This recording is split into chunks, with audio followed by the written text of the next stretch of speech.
What if the person you trusted to design the infrastructure of the future was secretly fueling the shadows of the present? In the professional circles of East Yorkshire, Danielle Stafford was the embodiment of the modern success story. A university graduate with a sharp mind and a steady hand, she held a prestigious position as an engineer for a prominent manufacturing group. To her colleagues and neighbors, she was a woman of discipline and achievement, someone who had followed the rules, climbed the ladder, and earned her place in a comfortable three-bedroom home in the quiet village of Cottingham. She was the last person anyone would expect to see in the back of a patrol car. Yet, behind this carefully constructed veneer of middle-class stability, a much more complex and illicit architecture was being built. The psychology of the hidden criminal is often rooted in the ability to compartmentalize, and Stafford was a master of the craft. On paper, she was invisible to law enforcement. She had no history of misconduct, no associations with known criminal elements, and a bank account that appeared remarkably disciplined. Her payslips arrived like clockwork, her taxes were filed, and her social standing remained untarnished. However, the investigation would eventually reveal that while her legal income sat virtually untouched, her lifestyle was being funded by an entirely different stream of revenue. It is a baffling mystery how someone with so much to lose could justify the risks of a Class A enterprise. But for nearly 3 years, Stafford managed to balance these two worlds with chilling precision. She wasn't just a participant in the trade. She was operating with a level of organization that suggested a deep understanding of logistics and supply. This was not a story of a desperate individual driven to crime by necessity. This was a calculated, long-term operation conducted by a woman who understood the value of appearing unremarkable. She owned 2 properties, of which was acquired with a staggering amount of physical currency, bypassing the traditional scrutiny of mortgage lenders and financial institutions. While her professional life was built on blueprints and engineering specs, her private life was built on untraceable transactions and high-end acquisitions. From designer handbags to luxury timepieces, the evidence of her success was hidden in plain sight, tucked away in the corners of a home that looked like any other on the street. The sheer audacity of her double life raises questions about the nature of modern investigation. How many empires are currently operating behind the closed doors of respectable professionals? For Danielle Stafford, the answer was a lucrative one, until a single moment of reckless confidence on a Hull roadway caused the entire structure to collapse under the weight of its own secrets. This is the story of how a routine evening turned into a definitive end for an engineer who thought she had designed the perfect crime. The downfall of a sophisticated criminal enterprise rarely begins with a coordinated raid or a high-stakes sting operation. More often than not, the end is precipitated by a moment of startlingly mundane human error. For Danielle Stafford, the beginning of the end occurred on the evening of May 12, 2020. On the surface, the streets of Hull were quiet, reflecting the strange stillness of a world gripped by global lockdowns. Yet weaving through Priory Road was a silver Audi that seemed to be operating under a different set of rules. The vehicle was observed, cutting corners and overtaking with a level of recklessness that immediately drew the attention of patrolling officers. At that moment, the police weren't looking for a high-level distributor. They were simply looking to address a routine traffic violation. They followed the Audi as it navigated toward a car park on Walled Road, unaware that this brief pursuit was about to dismantle a multi-year shadow empire. When the officers approached the driver's side, they encountered the familiar facade of the professional engineer. Stafford appeared composed, her university-educated manner projecting an air of harmlessness. However, as the window rolled down, the clinical scent of the evening air was replaced by something unmistakable, the faint but distinct aroma of high-grade cannabis. It was a sensory red flag that immediately shifted the nature of the encounter. When questioned, Stafford maintained her calm, handing over a small silver wrap containing a nominal amount of the substance. She claimed it was for personal use, a minor transgression from a law-abiding citizen. But investigators are trained to look for the friction between a suspect story and the environment around them. The officers didn't buy the narrative of the casual user, and as they began a systematic search of the vehicle, the engineer's carefully constructed world began to fray at the edges. The search quickly moved beyond a single silver wrap.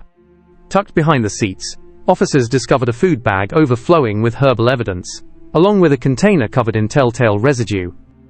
In total, the vehicle was hauling over 1,300 worth of illicit product. Yet it was the auditory evidence that provided the most chilling insight into her activities. During the short transit to the custody suite, Stafford's phone became a relentless character in the investigation. It didn't just ring, it screamed with activity. In a matter of minutes, the device logged 30 incoming calls and 20 urgent messages. This was not the communication profile of a professional engineer on her off hours. This was the digital heartbeat of a busy dispatch center. The sheer volume of outreach suggested that a wide network of individuals was suddenly, and desperately, looking for their supplier. The final revelation of the evening occurred just as they arrived at the station. An alert officer noticed Stafford shifting unnaturally in her seat, adjusting the waistband of her joggers with an air of frantic discomfort. When confronted, her composure finally fractured. She admitted she was concealing something further, but immediately resorted to a classic tactic of distancing. "It's not mine. I don't know what it is." From her clothing, she produced a bag containing 56 individual wraps of crack cocaine, valued at nearly $2,800. In an instant, the case had escalated from a traffic stop and a minor possession charge into a high-level Class A investigation. The engineer had made a fatal error in judgment on the road, and now, the authorities were no longer looking at a reckless driver. They were looking at a primary source. The routine stop was over. The systematic dismantling of her life was just beginning. With the professional engineer in custody, the investigative focus shifted to the epicenter of her private life, the three-bedroom residence in Cottingham. To the neighbors, the house on Hallgate was merely the home of a quiet, successful professional. But as law enforcement crossed the threshold, the illusion of domestic normalcy was immediately dismantled. This was not merely a living space. It was a highly organized distribution hub, engineered with the same precision Stafford applied to her career. The search was not a frantic hunt for scattered contraband, but a systematic excavation of a shadow business. The first discovery sat in plain sight on the living room tableau banana box that, under ordinary circumstances, might hold groceries. Instead, it was filled with over $2,500 worth of herbal cannabis. Nearby, the tools of the trade were laid out with professional coldness, precision scales, packaging materials, and glass jars that suggested a high-volume turnover rather than a casual hobby. As the team moved through the property, the scale of the financial deception became unfathomable. In the master bedroom, the searchers uncovered the literal spoils of a multi-year operation. Bundles of currency were tucked into the most mundane corners inside shopping bags, stuffed into clothing drawers, and abandoned in corners as if they were spare change rather than life-altering sums. A safe discovered on the floor yielded over $7,500 in physical cash, a figure that sat in stark, silent contrast to the disciplined, untouched salary in her bank account. Every drawer opened, and every floorboard inspected, revealed another layer of a life funded by the illicit market. This was a baffling mystery of excess. While she maintained the appearance of a modest professional, she was surrounded by a mountain of untraceable wealth that no engineering bonus could ever justify. The most cinematic discovery, however, was reserved for the exterior of the property. Behind the house, in a seemingly neglected garden area, sat a coal bunker, half concealed beneath miscellaneous storage. It was here that Stafford's engineering of the crime reached its peak of sophistication. Buried deep behind a heavy bag of coal bricks was a large glass jar, sealed tight against the elements. Inside, investigators found the heart of the Class A operation, 270 individual wraps of crack cocaine and 205 wraps of heroin, with a combined street value exceeding $17,000. These were not simply thrown into a hole, they were embedded and protected, designed to sit unnoticed for as long as necessary. The sheer organization required to manage such inventory, buried in the dark corners of a garden, painted a picture of a woman who was not merely a participant in the trade, but a meticulous architect of its distribution. Upstairs, the boxroom served as the final evidence of her professionalized approach. More stacks of currency were discovered, reaching nearly 10,000 in a single pile, with smaller bundles of hundreds and fifties scattered throughout the room like a sorting office. Even the space behind the television was utilized to hide folded and banded notes. The investigators weren't just finding evidence of a crime, they were finding evidence of a system. Every room had a functional role, and every hiding spot had been chosen with care. This was a quiet, controlled environment that had functioned for 3 years without a single neighbor suspecting that the woman next door was managing a lucrative supply line. The facade was finally gone, replaced by a forensic reality that no university degree or professional credential could explain away.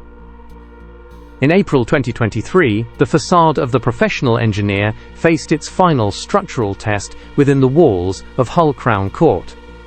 Danielle Stafford, then 31, stood before the jury not as a designer of industrial systems, but as a defendant, facing the weight of her own secret history. The prosecution did not rely on emotional appeals. Instead, they presented a cold forensic audit of a life that simply didn't add up. They highlighted the impossible mathematics of her existence, a university-educated professional whose legitimate salary sat dormant in her bank account, like a forgotten relic, while her daily reality was funded by a shadow economy. They pointed to the two properties, the luxury timepieces, and the designer accessories items, that, despite her claims of being counterfeit or gifted, represented a level of wealth that no engineering firm could provide for a junior employee. The defense attempted to paint a picture of a woman who had been led astray, a holder for a more formidable figure from Liverpool. They argued that Stafford was a person of good character, a former volunteer who had merely become a repository for someone else's illicit assets. She insisted that the thousands in currency and the buried containers were not hers to sell, but hers to hide. However, as the trial progressed, the weight of the evidence, the relentless incoming calls during her arrest, the buried jars, and the sheer scale of the organization began to render this narrative unsustainable. In a dramatic turn of events mid-trial, the structural integrity of her defense finally gave way. Stafford abandoned her original stance and entered a guilty plea on all counts, confirming the investigators' suspicions. Judge Mark Berry was uncompromising in his assessment. He dismissed the notion that the high-end items were replicas, or that she was a mere bystander in the trade. He characterized her as an active participant who had leveraged her professional status to evade detection for years. The judicial system delivered a sentence of 7 years and 6 months, a severe consequence for a severe violation of public trust. But the legal battle didn't end with the prison gates. Under the Proceeds of Crime Act, a final audit determined that Stafford had benefited significantly from her activities. She was ordered to repay $96,263, with the looming threat of an additional 12 months of incarceration should she fail to meet the financial deadline. The case of Danielle Stafford serves as a heart-wrenching reminder of how easily a perfect life can be used as a mask for an unfathomable mystery. It challenges our perceptions of who a criminal looks like and how they operate in plain sight. Her story is not just one of a traffic stop gone wrong, but of a calculated double life that eventually ran out of road. As the engineer begins her lengthy term, the assets she worked so hard to hide are being dismantled by the very system she thought she had outsmarted. What remains is a cautionary tale of ambition gone dark, and the forensic persistence of those tasked with bringing the shadows into the light.